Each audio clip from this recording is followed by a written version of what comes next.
Yeah, good to see you guys. Thought start off by just acknowledging, man, I'm really excited to get our team back to a normal practice schedule, and that's important for us. The individual skill work, the competition periods at practice, good on good, and the execution, all three phases working at full speed. So that's a big deal for us. So all that said, get ready to get rocking with you guys. Along with that, what are some of the, with Jayden, for example, you said he wasn't able to go. What are some of the things that maybe stood out in the games where you say that could be a lack of what we usually do in practice? Timing, I would say, whether it's matching a certain, route, to a coverage, deep balls, deep overs, just the exact timing, John, of some of the plays. So, and not to get it confused, we have practiced some. I meant just, over and over, the repetitions of it, the importance of that. And so that's what I'm looking forward to. And I am also looking forward to we would do some good on good work on days like today and tomorrow. And you'll see that back ramped up as well. And then, I know we ask you about Marshawn every time, so I'll just get. But what, sure. Yeah. What is he? What do you consistent? What do you anticipate him being able to do today and then maybe this week? He'll work off to the side today. So had a speed day over the weekend, more strength in that today. So work to the side, and then we'll see what tomorrow looks like if we're able to work him into some of the practices. But I'll have a better sense probably tomorrow afternoon and then into Friday where it will go. But he'll work off to the side today. Good point, thank you. I don't know if we've asked about Austin Seibert much, but what's his status, and do you feel like he's got a chance to get going this week? Yeah, we'll get him some work into practice today, and we'll see what today and tomorrow looks like. But he'll get work both today and tomorrow, and I think we'll probably have a better assessment when we get into the kickoffs and all that into tomorrow. So today, ramp it up, and then tomorrow full on to see where we stand. And the guys that you brought over with you from Dallas, Dorrance and Dante and a couple other guys, what about them specifically, other than obviously they're talented players, but you talked about changing the culture, things like that. How did you look at them in that regard as to what you wanted to accomplish here and why those guys specifically meant something to you? Yeah, I think the line of scrimmage is a big deal, and I saw firsthand, with Tyler and Dorrance and Dante, what they could do and how they could affect the game. And so I knew having some people along those lines to maybe look around the corners as I was just getting started. Hey, what Dan's trying to say here might be X, Y, or Z. And then the addition of Noah as well, was somebody that, although we didn't spend years together, I did get a sense of what the worker was, the competitor was. And he really just wanted a chance to compete. And that's, something that he knew he would get the opportunity with us here, saying that was going to be kind of the central theme of what we were going to do. So that's kind of the backstory there. Now that you've started to dive into the Cowboys and looking at what they do, how much of what they're doing on defense is significantly different from the scheme you ran with him? That's a good question. I would say coverage-wise, there's probably some differences, Nikki. Mike's got, a good blitz package that, he's used and has been successful for a long time. Fronts and that, like most everybody around the NFL, has similar stuff to go, and how do they feature the players into those matchups. But it's been good to see guys like, Overshown. I had a sense of where that would go when we selected him a couple years back, a safety that moved down to linebacker, the speed, the hitting ability. So scheme-wise, I would say there's definitely variances for sure. And it sounds like there's a chance that Deron Bland could be back for them. You saw his development over the years there with you. What really went into that, and how did you see his growth as a player? It's a great question. I thought there's a confidence, but also like a humility with Deron. And so much when he got there, was centered around Trey. He had, had been one that had a lot of the interceptions, and then Trey got injured during the next season. And Deron was actually going to be somebody that we were going to work inside, and we moved him back outside. And he was always comfortable in the moment, Nikki. And so I can remember a game during his rookie year in pregame, Jordan Lewis got hurt. And I say, man, you're going to be up here at the nickel. And okay, Q. There wasn't any oh shit, what are you talking about? What do you mean?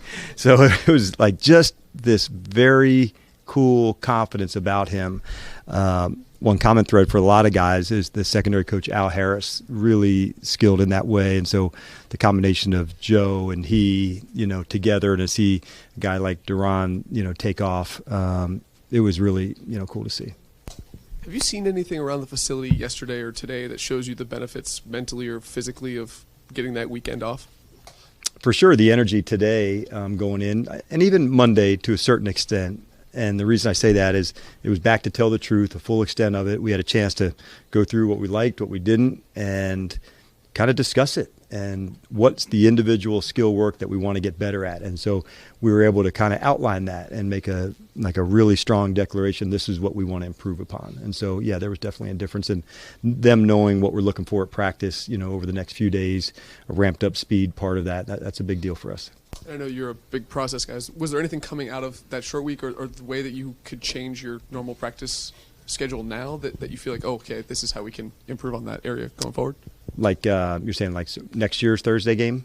Next year's Thursday game, or even like, is there anything you learned from that short week that you could apply to a normal regular week? No, probably more for the shorter week to say, when you don't have execute like you want, you first look from a coaching standpoint to say, was there too much? What is that the space to go to? So that's more, I do an after action for every game, and each week you go through different things, and you're always kind of tweaking it. But I like the process of the week.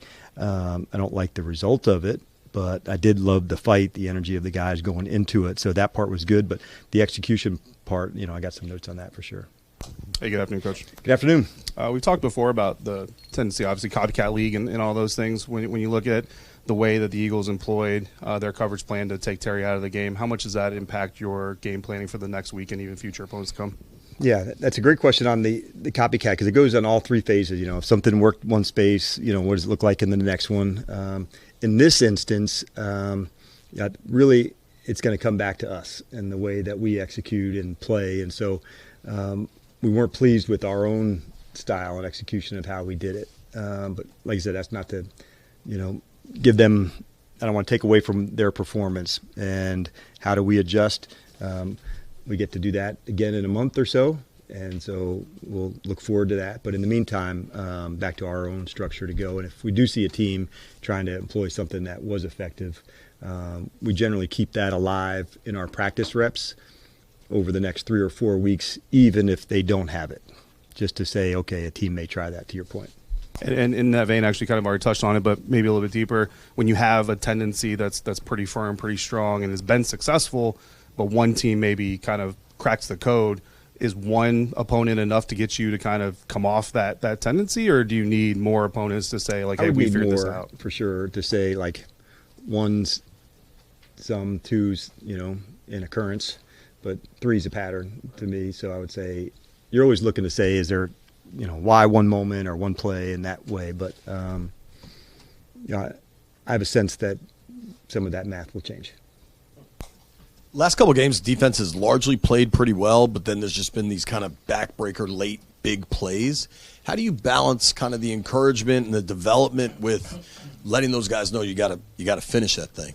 Yeah, you're exactly right. You don't want to negate 50-some minutes of good straining, good plays to go, but you also don't want to minimize the other part. And the thing that I'd said, for the players is, like, being battle tested is really important, and it doesn't happen during the easy moments. It happens during the hard moments, and those are the ones that you do have to go through. It sucks when you're going through them, but you do have to go and know, okay, this is the finishing time, this is the finishing moment, offensively, defensively, teams, whatever that looks like. So you have to stand up, talk the truth about it, and then how do you work on to go get that part right? Because it's more than just mindset of finishing. It's the execution of it all. And so I love that our team is becoming battle tested. Like I said, it's not easy to go through, and it does not happen during the easy moments. It happens during the difficult ones. Speaking of the difficult moments, that O-line was really beat up, I think, Pittsburgh going into Philly. How much did the break help? Can we get a little specifics on Biotish and Wiley? All are on the offensive line are full practice. So pool party time. That's good. Did you say got pool party it, time? Yeah, I got a chick right there right off the bat. That's okay. Awesome. Just picturing a pool party. Mike Daytime McCarthy. Pool party chick. I got you. Daytime. Daytime. All right. Well, then we can't hang. Okay. Yeah. Mike McCarthy, you know very well. Yes. So does Joe Witt. What Yep. is that chess match like with guys that you know better than other coaches because you worked with them? Yeah, and it happens around the league, of guys that you keep up with, at different spots along the way. And Mike's like a phenomenal coach. I learned like so much from him in a lot of different ways, both on the field and off the field. So I know that you know that, and he has that same, thoughts about some of the things that we've done. So there is a chess match, but at the end, it's the guys executing and playing it out. And so that's number one, top of the pile, our execution, the speed at which we play. And so that's number one at the top. And you said this week that because Jayden was, banged up, he didn't get a chance to practice as much. What do you want to see from him now down this stretch? Back to playing the position with all the reps with the guys. And so that's a big deal, Chick, to make sure the throws, the different types, the movements out of the pocket, the runs, all of the things that when he plays quarterback, it's unique. And that's all the things that we have to practice outside the pocket, remaining a passer, down the field. And so you can script some of those, work some of those at the line. But I think just getting the timing really concise, that's a big deal for us. Dan, you mentioned the ebbs and flows of a season and having the benefit of a Bobby Wagner, a Zach Ertz, veterans that have been through the ups and downs of a season. What does that do for a coach like yourself to maybe they can kind of control some things and help things in the locker room? Yeah, I'll lean on players like that. These are the type of men that we'd all want to be led by. Talking about Wagner and Ertz and others that just have incredibly high standards about their work and how they go about it. And so leaning into them on the difficult times, that's what you should do because they're very steady. They're hard to get off course. They have just such conviction about how they do things, their standards. And so I definitely lean in on guys like that a lot. Specifically, Jeremy Chin, he's really flashed, especially over the last couple of games. What have you seen from Jeremy, and how effective has he been for this defense as a whole? Because he's all over the field, Coach. And that's when you get a new player, you're trying to figure out all the best ways to feature him. One of the things I've been most impressed by him is his ability to tackle. And in our game, the importance of that. And sometimes you may see that going away as the season gets longer, but in fact, we try to work it even stronger to know that the execution of tackling and that part to go. And so that's one of the things, that and the ability to play man-to-man on a tight end with his size and length. Those are two things, him being down by the line of scrimmage has really shown up with us. But, yeah, he's been an excellent addition as a teammate too. And I think he also benefits from, the Wagners and the others that have these high standards that he wants to establish, for himself as well. So I'm incredibly proud of him. I love what he and Quinn are doing together at safety on the sideline, their communication, talking through things. It's very cool to see on the sideline. Got time for 3 more? Hey, Dan, we've talked about your time at Dallas a little bit, but what would you say you've applied the most here from what you learned there? Man, you're getting deep today. I love it.